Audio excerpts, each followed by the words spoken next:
The Lunar Guardsman. By Krimmer. Chapter 49. Firmament, Fury, and Fathomless Depths. They were hanging off a huge cliff, or the wall, of an impossible cavernous world. A protruding balcony allowed the view of a horizon that shouldn't be, cradled in the dark of a starlit night that the sun had never chased away. A noticeably warm wind blew their way, an impossible comfort in winter. Smells burst in her nostrils like crackling seeds, strong wafts of spices and sweet sugar. Leaves, dandelions, and multicolored blades of grass rode on 100 currents above the trees, each of them on criss-crossing paths. A small gust almost pulled Applejack's hat from her head and she looked up. There was a sky, its shades of purple and magenta overlaying the greys and browns of stone and dirt. Waves of silver shimmered through the air, breaking randomly like sea waves splashing on rocks, soaking the overcast with a foam of falling stars. The land beneath was bathed in almost kaleidoscopic hues, ever-changing waning textures and patterns. The hue of a full moon night rose above them while in the distance lustered the almost vibrant red of a descending twilight, only to suddenly ripple in swaths of a golden dawn before the dark fell again. The ground beneath was littered with trees of 1,000 different kinds, most of which she didn't recognize. Some were tall and thin, some short and stout, and every now and then, like a stray dot on a great canvas, was a humongous beast of a tree, wider than houses and reaching for the closed sky. Most of them blossomed and bore fruits. They shone and absorbed all light, huge connected specters that almost formed recognizable shapes out of the land, vines of greenery and riches, from where she stood.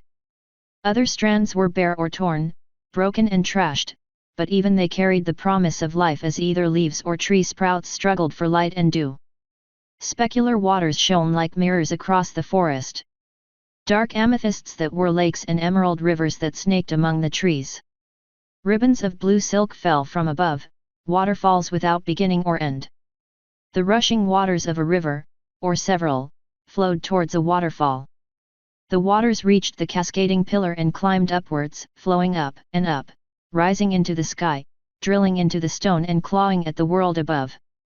The titanic world cavern was blotted with massive pillars of stone that held up the irate sky. Huge stalactites kissed the ground, their bases lost among trees and in the depths of lakes and riverbeds. Winged shapes circled them, in swarms or lonely flight paths, ranging from small flocks to almost dragon-sized creatures. Applejack looked up, and realized she was standing on the side of one herself. She felt so small, a foal in the belly of an ancient, immeasurable titan, and stormed to the side to see as far behind them as she could. There was no end to them. They went in all directions, until they were lost in hazed and shimmering lights. There was more, pillars of towering, golden, effervescent light chased each other like colts in a field, clouds of glowing dust motes roamed the sky, and bubbles of lazy ice blue wantonly floated up from the ground, colors everywhere, metallic and chromatic, imbuing each other and everything around them with unearthen hues. And far on the horizon, a drab, colorless silhouette cut an imposing presence by its nakedness. A wide mountain rose away from them, its peak beyond the limits of the short sky, its outline marked upon by the descending lightning bolts currently burning even beyond it. It looked so close, only a few kilometers away, but unreachable and forbidden by more than distance alone.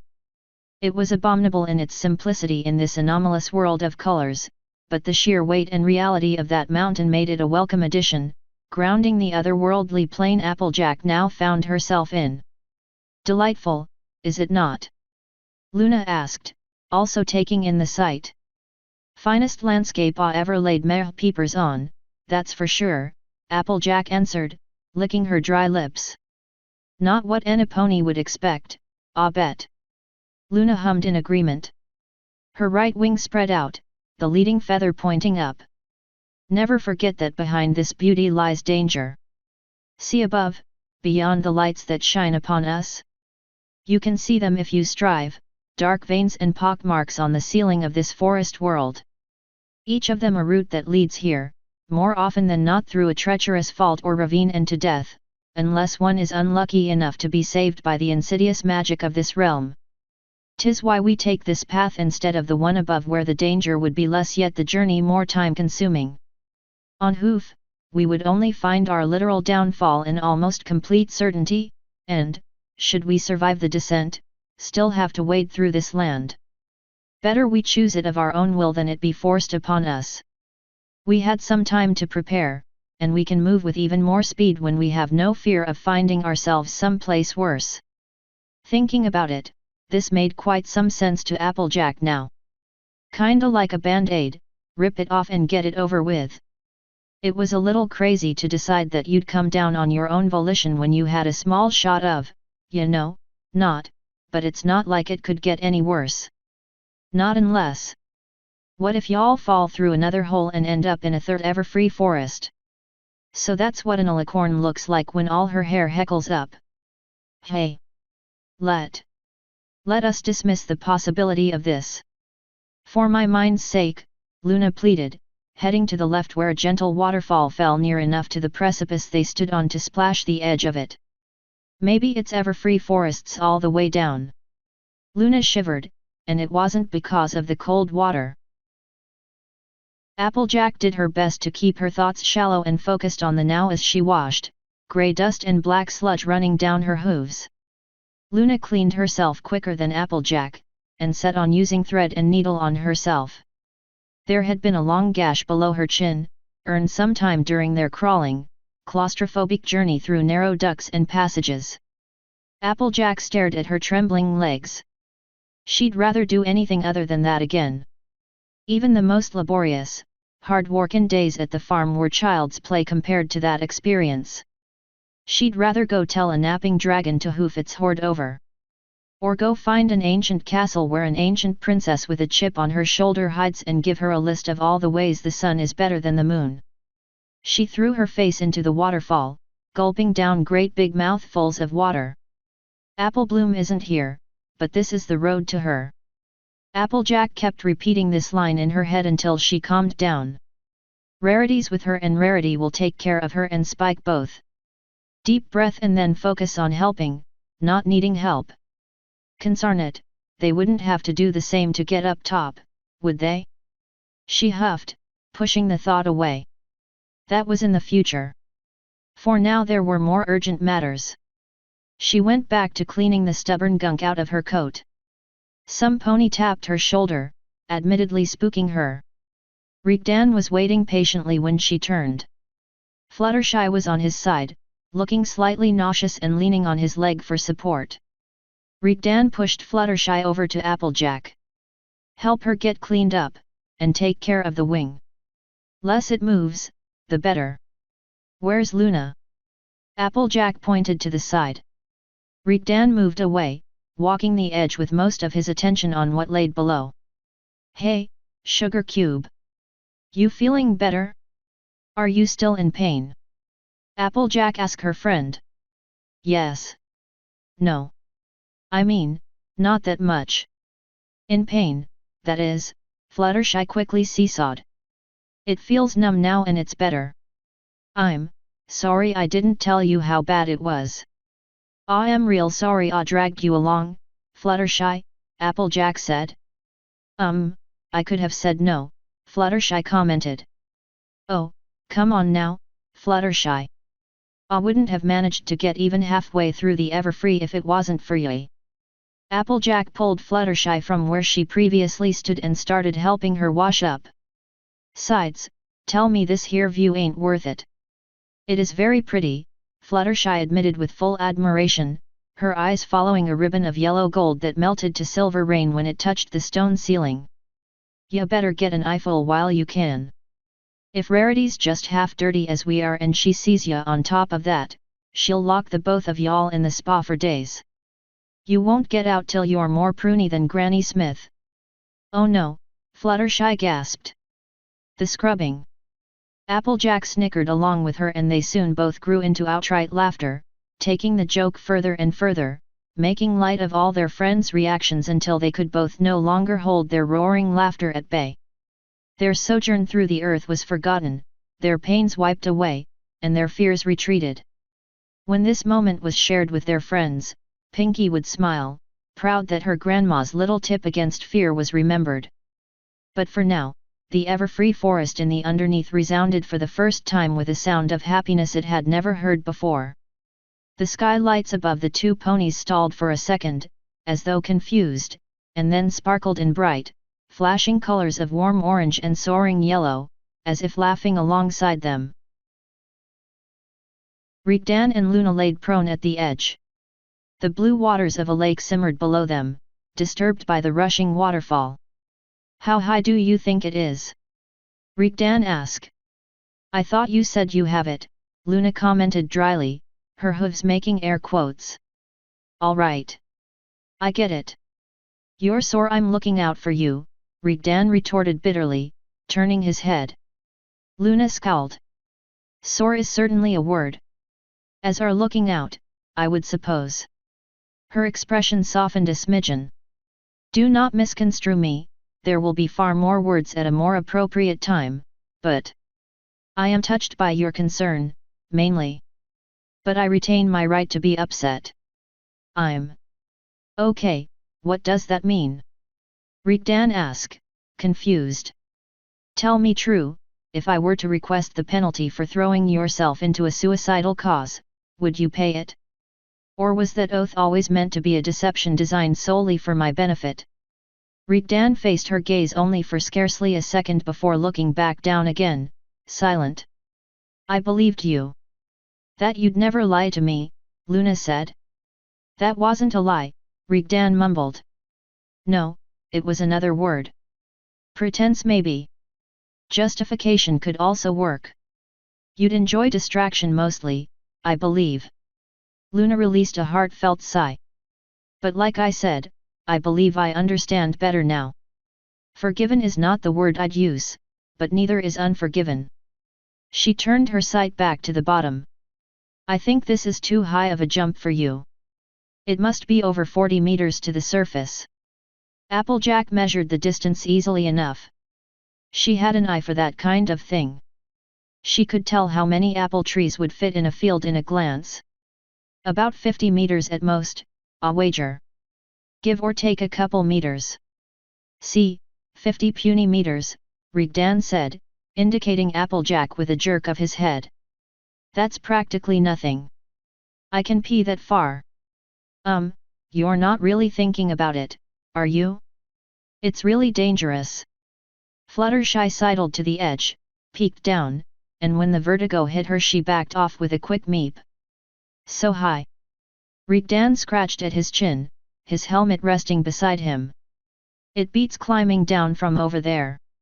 He pointed at the furthest side where the only climbable section was a sheer vertical wall that ended a half-dozen meters over the lake.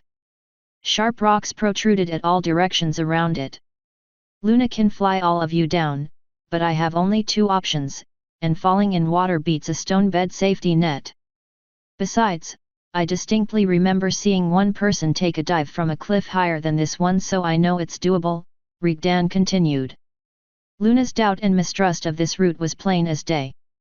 "Did he survive?" Rigdan scowled. "Yeah, the fucker. I had to go all the way down where he landed to finish the job. Anyway." He stood up, dusting himself off absent-mindedly, the steel of his armor clinking durely. "If he made it while flailing like a chicken, I don't see why I can't. If I dive properly." "How much do you know about diving?" Luna asked suspiciously as she stood up. "Practically nothing. I'll wing it," he said, his fingers bent in air quotes. "What if it ain't deep enough?" Applejack asked, imagining Rigdan's legs sprouting up from a very shallow lake like a carrot. "Or there are rocks under the water." Rigdan moved to the face of the cliff behind them, tapping a boulder almost half his size. "Luna, give me a hand with this, will you?"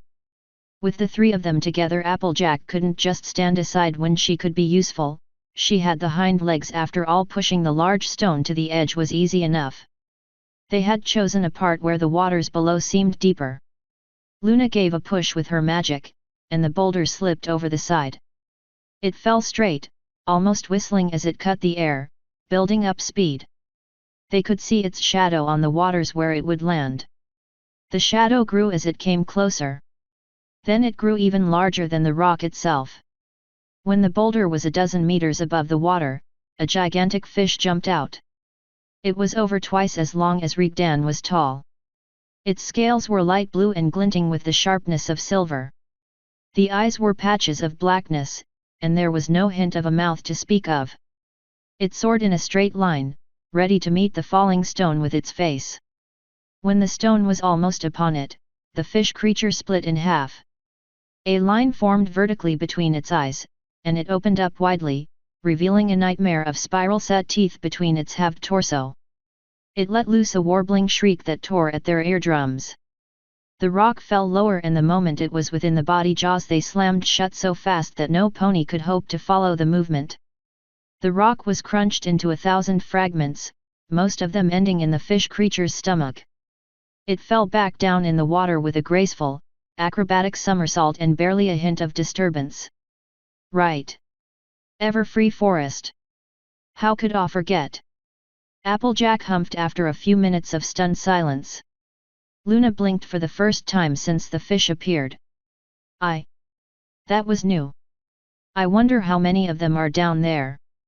Rigdan can do his dive and find out, Applejack suggested. Hilarious, Rigdan commented. He knelt down, searching for a way to get to land without getting near the water. Unfortunately, even though the natural column they were on was almost on the edge of the small lake, it was still some distance to the shore. Luna wore the remaining saddlebag on her back.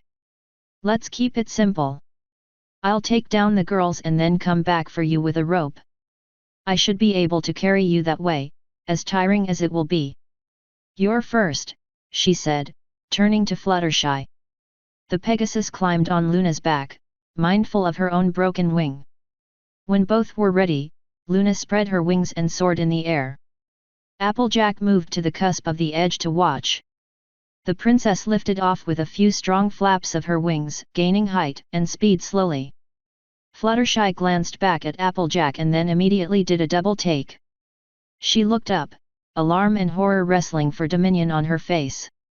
Screaming one as the unexpected newcomer, and she did so almost directly in Luna's ear, which caused the alicorn to swerve sharply to the side at the sudden assault. A terrible beak oriented sideways, as of an ant's pincer mandibles, snapped at where the two ponies had been just a moment ago, followed by a quartet of bloodthirsty claws. They started making themselves known over the noise of the small waterfall, huge bird-like creatures with long, feathered necks with the black glossiness of tar, and two pairs of legs that ended in eagle-like talons. Long tails weaved behind them, pointy horns gleaming at the sides of the heavy, swinging appendage. They would almost look like immense crows crossed with dragons if not for the cluster of solid red eyes, numerous as a spider's, that took over most of their faces. Applejack looked up and she saw more clamber out of unseen ridges in the pillar higher than them. They scrambled on the rocks, leaving gouging trails behind them, and let themselves fall or soared into the air. They were silent apart from their wings slicing the wind, until one of them loosed a keen wail and its flock mates joined in. The shriek pulsed in every pony's eardrums, building up until Applejack found herself on her knees. It felt like a drill was working itself in the back of her brain. It was a siren that screamed to her to stay still and surrender to the predator. Luna hovered paralyzed in the air, her hooves ineffectually pawing at her ears in an attempt to keep the noise out. One of the malformed crows lunged for the easy kill. It shrieked in hungry triumph, only to cry a pained wail when a crossbow bolt punctured one of its many eyes. Next to Applejack and unaffected by the agonizing shriek, Rigdan was reloading the small crossbow as fast as he could, unleashing another bolt before shouting, "Luna, go into the forest and head for the mountain. We'll catch up, go. Follow the plan and I'll find you." The princess stalled for a second. The monstrous crows had now spotted Rigdan and Applejack, and Rigdan dug another bolt among the breast feathers of the closest monster that attempted to dive bomb them. "Go. We'll be right behind you." Rigdan roared one more time, and Luna flew masterfully among reaching claws and between heavy tails, dodging them all and heading for the thick cover of the canopy. Many followed, but equally as many crows stayed behind, eyeing the remaining pair and clicking their mandibles hungrily. Applejack and Rigdan ran for the cover of the tunnel. Sharp claws descended upon them. Rigdan rolled to the right, getting up and running without losing a beat. Applejack jumped to the left. She narrowly escaped the claw only for the crow to peck at her with its wicked mandible. Her right hind leg kicked the beak with enough strength to chip it, propelling her forward in a burst of speed. Applejack was absolutely certain that one hurt. It also infuriated her hunter to a greater degree. The crow cawed dazedly and angrily behind her, and Applejack ran, her heart pounding. They made it just in time, diving to the floor as another of the deep crows crashed on the opening, screeching and struggling to get through the entrance that was too small for it to comfortably enter. It snapped its beak at them, narrowly missing Applejack. She gulped when she looked at the gouge it left where she stood mere moments before. Rigdan took the opportunity, while the crow was trying to attack Applejack, to slip to the side of its neck. He brought his arms around its head, grabbing the mandibles. They clicked open and shut, trying to catch the biped's fingers, but their curve left enough of a space for him to safely hold them. The monster bird twisted its head, and Rigdan pulled it along even further. It screeched in pain and slashed at Rigdan with one of its front talons, cutting at his armor. The crow managed to find an opening at his thigh's side, piercing through the thick fabric around his waist and drawing blood. Rigdan still held the crow's head by the mandibles and crossed his arms over his head, forcing the neck to twist even more as he stepped in front of it, the movement almost dance-like. Each attempt to bite at him failed as Rigdan redirected to the sides, using the momentum to twist further. "Break, damn you! Break! Fucking break already!" Rigdan shouted. The crow wailed in pain, its eyes open wide. Rigdan put all his strength into his arms, pressing one leg on the tunnel's wall for resistance. He let out a half scream in a final effort. There was a crack, and the crow fell silent, its body thumping on the ground. Its head lolled limp and its eyes remained open, but the life behind them had been snuffed out. Applejack turned her head away at the miserable, quiet whimper. It had just been an animal doing what it was born to do. The corpse of the crow covered the exit, effectively working as a barricade against the rest of its kind. It moved when some of its fellows shook its body from the other side, but none of them tried to clear the entrance and make an attempt themselves. It seemed that, for the time being at least, they were out of sight and out of mind. Rigdan threw his helmet at the wall, almost striking Applejack and scaring her out of her mind with the sudden near assault. He went berserk, hitting and kicking the walls, the fresh corpse, whatever he could reach. He was shouting, and no doubt swearing, in his own language. The frightful tantrum lasted only a couple of minutes. After one last kick to the dead monster's head, Rigdan's arms hung loose, his whole frame sagging. He moved to the opposite wall of the tunnel from Applejack and fell in a sitting position, drawing his knees near him and bowing his head between them. "I'm sorry," he mumbled. "No harm done," Applejack responded, and Rigdan let out one bitter cackle. "Any reason you didn't just whack it on its head with your hammer?" she asked after a minute of silence. He pointed deeper into the tunnel with a half-hearted effort. "They're still coming. Blood will only bring them here faster." She held for a moment, but there was no answer coming. "Why are we not leaving yet?" He shrugged. "We can't. The birds will kill us out in the open. We have to wait for them to get bored and leave. And if they don't? I don't know." Rigdan's hands cupped the back of his head, as if to contain his reason lest it abandon him. He spotted Applejack's hat that had fallen off her head at some point and picked it up. A minute passed. "If they leave," Applejack hesitated. "If they leave, then what? How do we get down to shore?" Rigdan shrugged again. "I don't know." He looked up at her, straight into her eyes as he passed her hat. All she saw was surrender. "I don't think we have anywhere to go anymore." It had been at least an hour, but the crows were still outside. They seemed to have claimed the outcrop as a resting spot if not a new nest. Very few were sitting outside the blocked passage, but many more of them flew at spitting distance from the ledge. Applejack could see them flying past, through the unblocked part of the exit. Mostly, however, she had been spending her time as far in the back of the tunnel as the light allowed. Sometime in the last couple of minutes her patience had been rewarded, if she saw fit to use the word rewarded cynically. "Ya hear that?" she asked Rigdan. Halting his unsuccessful attempts to whittle pieces of one of the few torches he had kept into bolts. This type of wood wasn't meant for that. Rigdan tilted his head. After a few moments he nodded. "Time's nearly up. We gotta do something, already," Applejack proclaimed. She pointed at the backpack sitting next to Rigdan. "Don't we have anything we can use to get out?" Rigdan opened the backpack. "We have some nuts and chocolate as rations, spare water, a few bandages and other medical stuff, a few steel hooks and nails that are used for climbing, a flask of oil, a small hammer, a crowbar." He closed the backpack and continued in the same deadpan voice. "A pile of useless sticks that will break on impact, a crossbow with no bolts, a hammer, 3 daggers, a few bombs, and a pony I can use as bait. What do you think sounds most useful?" "You didn't bring any weapons?" Applejack asked in bewilderment. "We did," Rigdan nodded. "They're in Luna's bag. Can't you blow them up?" she almost pleaded, pointing at the source of the clawing noises. "All right." Rigdan struck his palms against his thighs and spoke firmly. "Let's suppose I had more than I do. Let's suppose by some miracle I end up killing them all. Let's suppose the outside was clear. What next?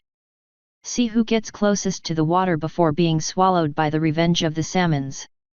"I thought you had a plan," Applejack hissed, feeling betrayed and shaken with the realization that dawned on her. "You told Luna we'd catch up. She would never leave otherwise." He half turned to face Applejack.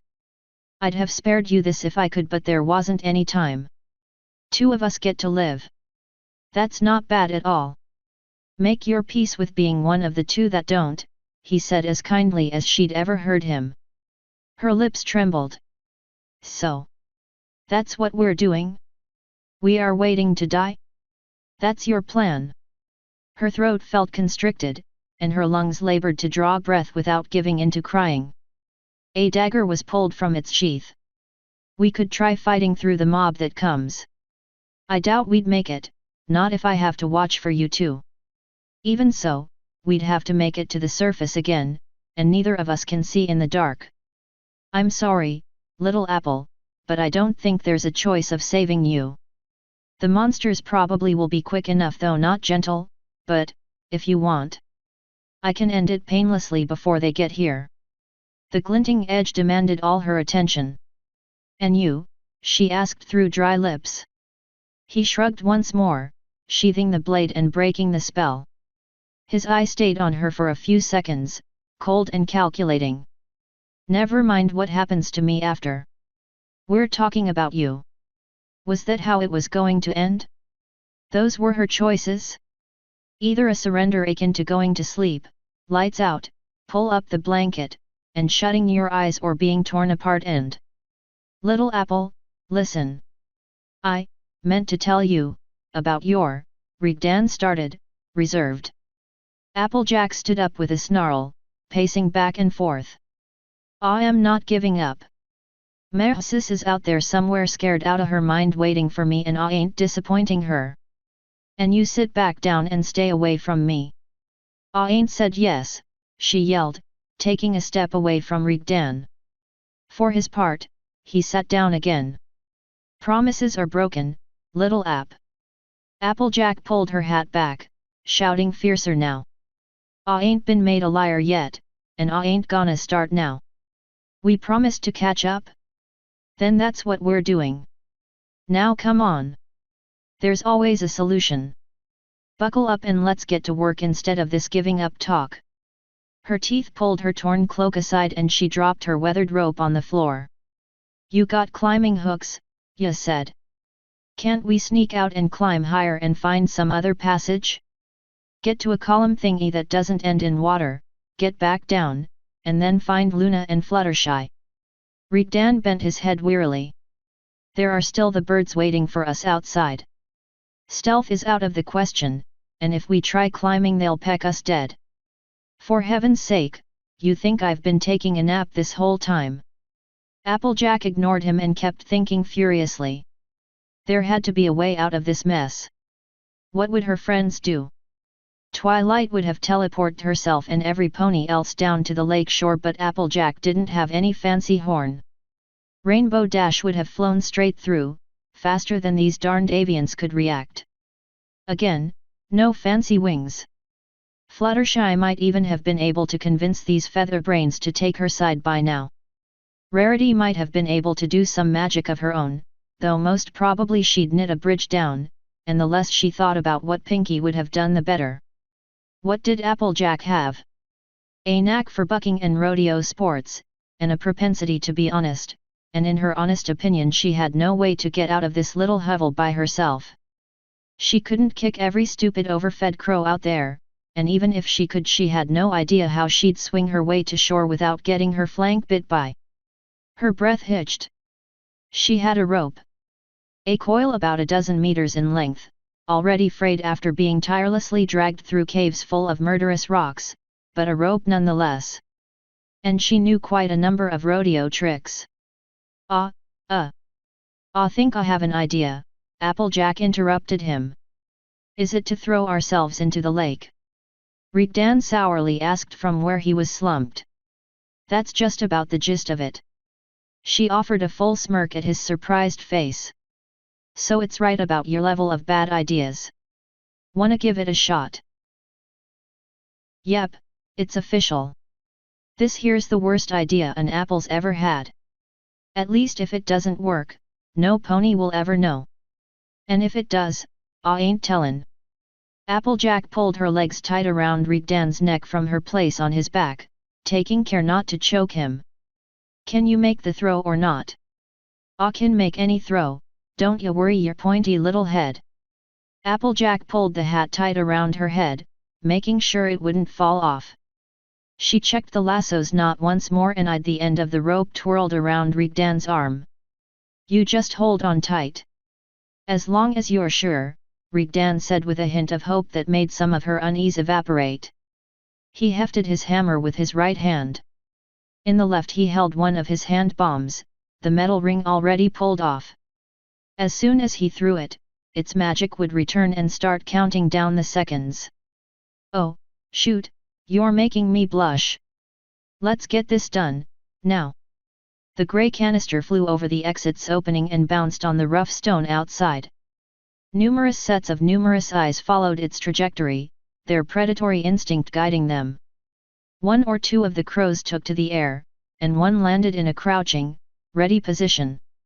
A flash of blinding light accompanied by thunder exploded into existence. Pandemonium reigned as the crows lost their minds. They flew off, crashed, and squawked a storm, many of them falling into the waters below. Predatory fish jumped to the bountiful harvest in a feeding frenzy, tearing flesh and feathers and turning the waters white with foam and red with blood. Rigdan, with Applejack as a backpack, had come out running the instant the world flashed white.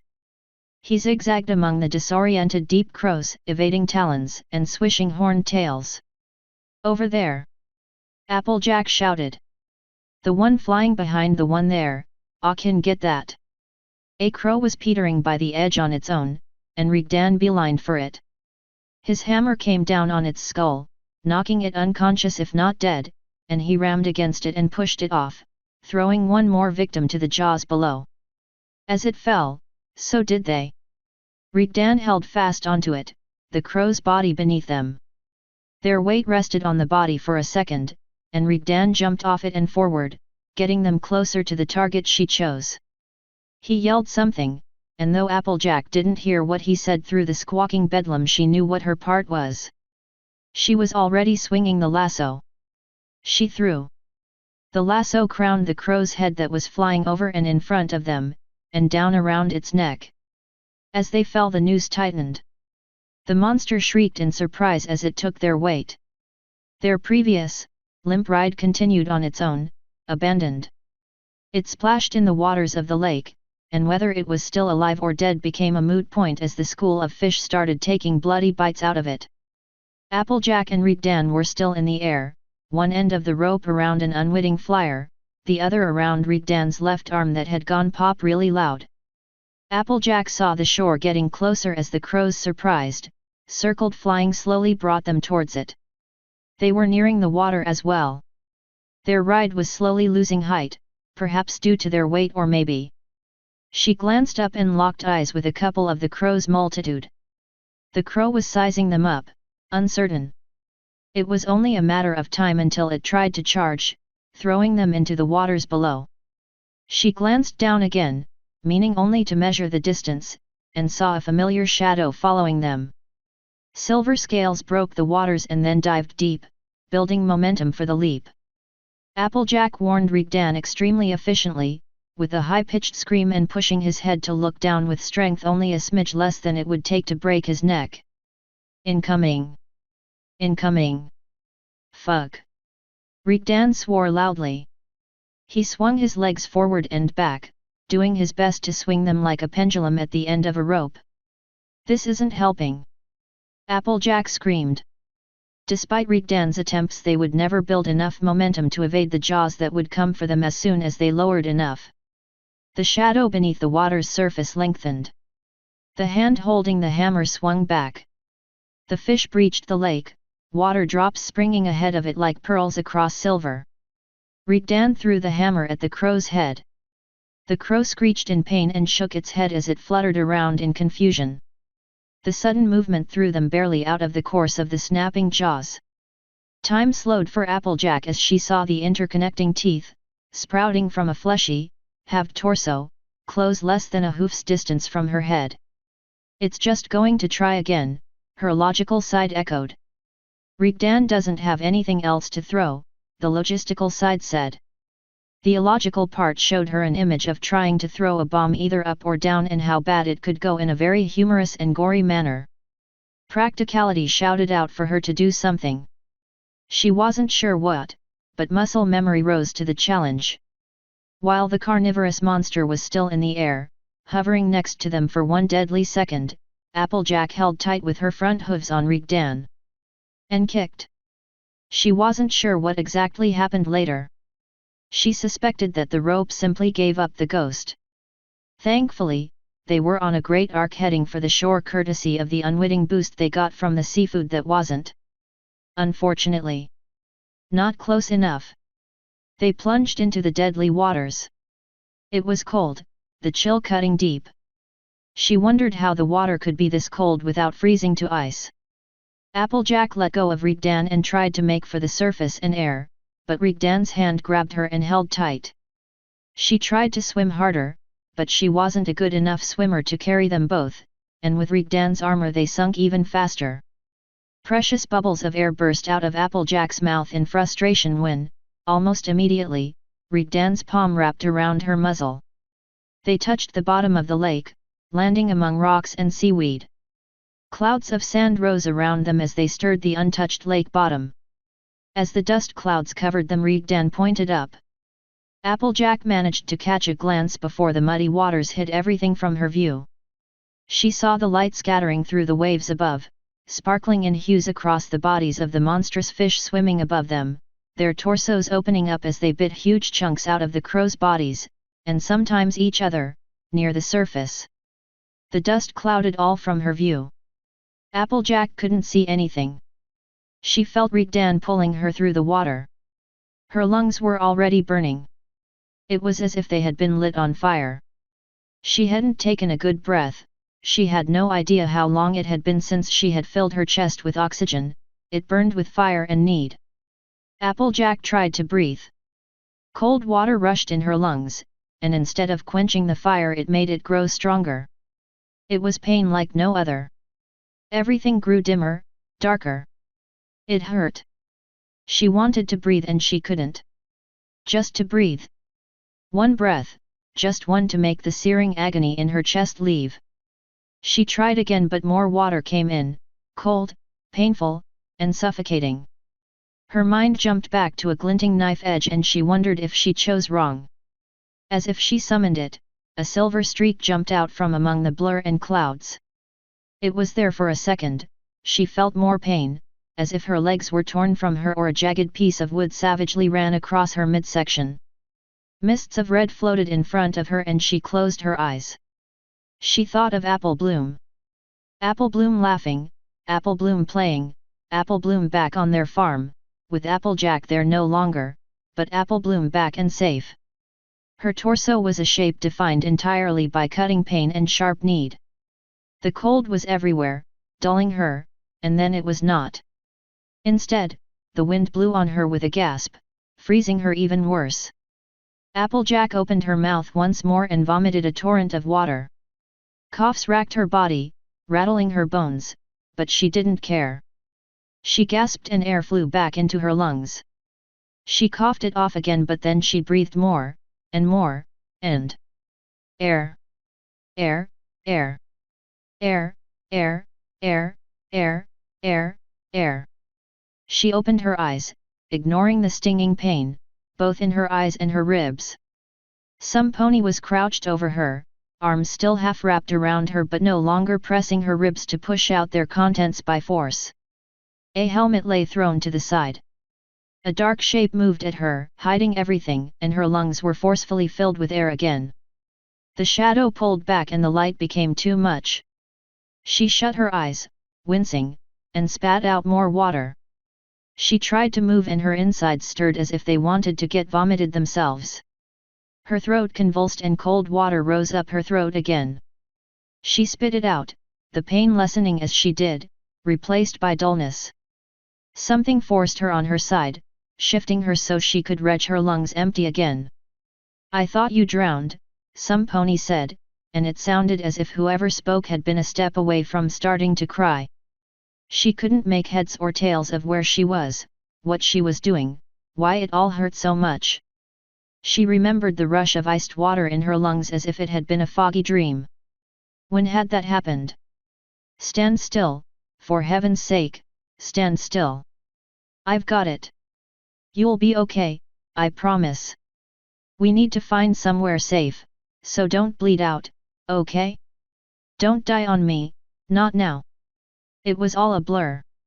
Taste was strange, as if she had spent days suckling on a salty ice cube.